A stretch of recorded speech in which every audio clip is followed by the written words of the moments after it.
Good morning everyone, this is Adrian from ispeakspokspoken.com. Bonjour à tous, c'est Adrien de ispeakspokspoken.com et aujourd'hui je voulais vous parler de votre plan précis pour parler, pour que vous parliez anglais dans les semaines qui viennent.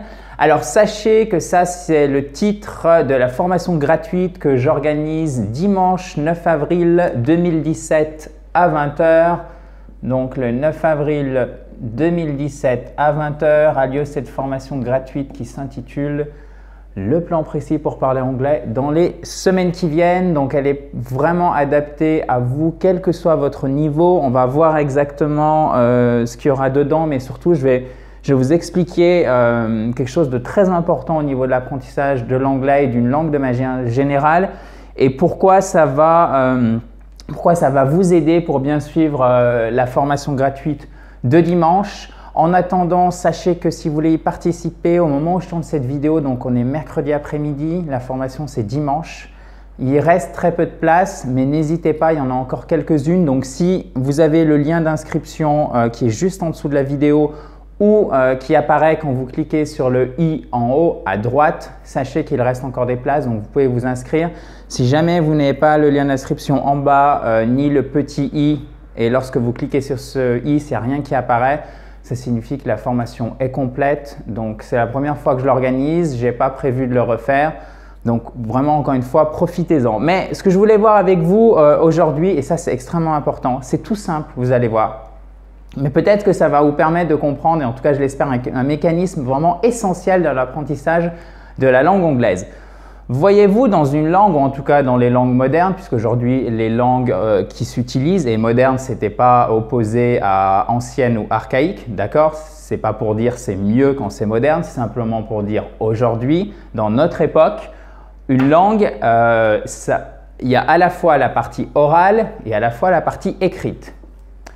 Or, il me semble, et dites-moi si j'ai raison, en anglais, vous vous débrouillez souvent beaucoup mieux à l'écrit, d'accord? Que ce soit la compréhension ou que ce soit pour l'expression lorsqu'il s'agit d'écrire, vous vous débrouillez beaucoup mieux en expression et en compréhension écrite qu'en compréhension orale et en expression orale. Ce qui est évidemment, vous le comprenez bien, un problème puisque l'anglais, c'est par définition une langue vivante en 2017, donc vous en avez besoin pour parler. Et pour parler, ce qui est l'expression, vous avez d'abord besoin de la compréhension. Et généralement, ou en tout cas c'est ce que j'ai remarqué chez vous, vous pouvez mettre un commentaire si vous êtes d'accord avec moi, juste en dessous, c'est ce qui bloque. La compréhension orale et l'expression orale. Et c'est pour ça que donc dimanche 9 avril, pour la formation gratuite, je vais me focaliser sur 3 points essentiels qui, j'en suis sûr, vous aideront à beaucoup mieux parler et rapidement, puisqu'on va avoir des outils concrets encore une fois. Donc la prononciation, je vais prendre une autre couleur. Donc la prononciation, donc ça c'est hyper essentiel parce que si vous ne connaissez pas bien la prononciation en anglais, qu'est-ce qui va se passer? Déjà pour comprendre, ça va être beaucoup plus difficile, ça c'est logique. Après, quand vous allez vouloir parler, vous allez vous dire « Oh mon Dieu, j'ai honte de mon accent, comment faire pour parler correctement ?» Parce qu'à chaque fois que je sors une phrase, on ne me comprend pas, ça doit venir de mon accent. Alors, ce n'est pas toujours vrai, on verra ça. Comment faire? Mais en attendant, il vous faut une prononciation qui tienne la route pour avoir un accent qui tient la route. Ok? Et évidemment, après, c'est bien joli de connaître la prononciation, c'est bien joli d'avoir un accent qui est à peu près correct. Mais si vous voulez faire des phrases et si vous voulez surtout apprendre à parler anglais, il n'y a rien de mieux que pratiquer. Et pratiquer, ce n'est pas toujours facile parce que vous n'avez pas toujours… ça dépend évidemment du lieu où vous habitez, mais par exemple, si vous êtes en France, en Belgique, en Suisse ou même au Canada, à Québec, quoique ça doit être peut-être un peu plus facile, vous n'avez pas toujours des gens dans votre entourage pour parler anglais. La société dans laquelle vous êtes, par exemple, elle est quasiment entièrement francophone. Vous n'avez pas forcément l'occasion au travail de parler anglais, ça peut être simplement, vous avez des supports en anglais, donc là on retombe dans ce qu'on voyait au niveau compréhension, donc c'est de l'écrit et expression, ça peut être que dans l'écrit. Donc ce qu'il vous faut en fait, c'est qu'il faut que quelqu'un vous montre comment pratiquer l'anglais facilement pour une poignée d'euros ou gratuitement depuis le confort de votre salon ou dans la région où vous habitez, parce qu'évidemment il n'y a pas que Internet dans la vie.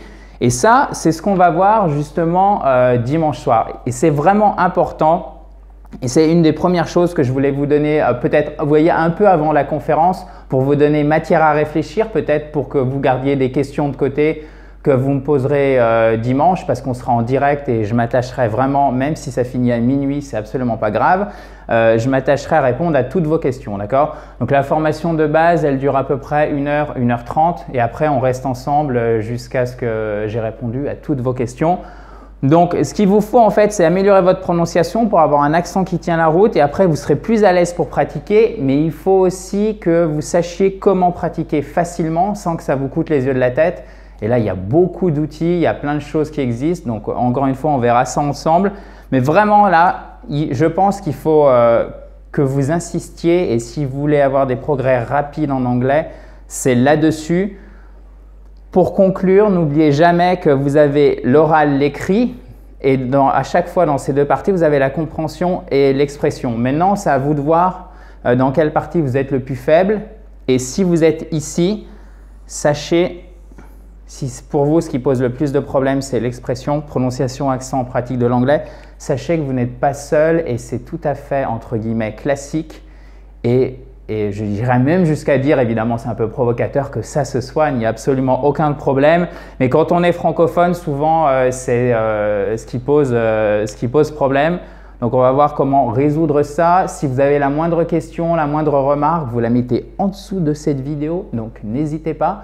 Ce sera avec grand plaisir que je vous retrouve dimanche soir. En attendant, chers amis, je vous dis enjoy the rest of your day. Profitez du reste de votre journée. And we meet on Sunday together. Bye bye.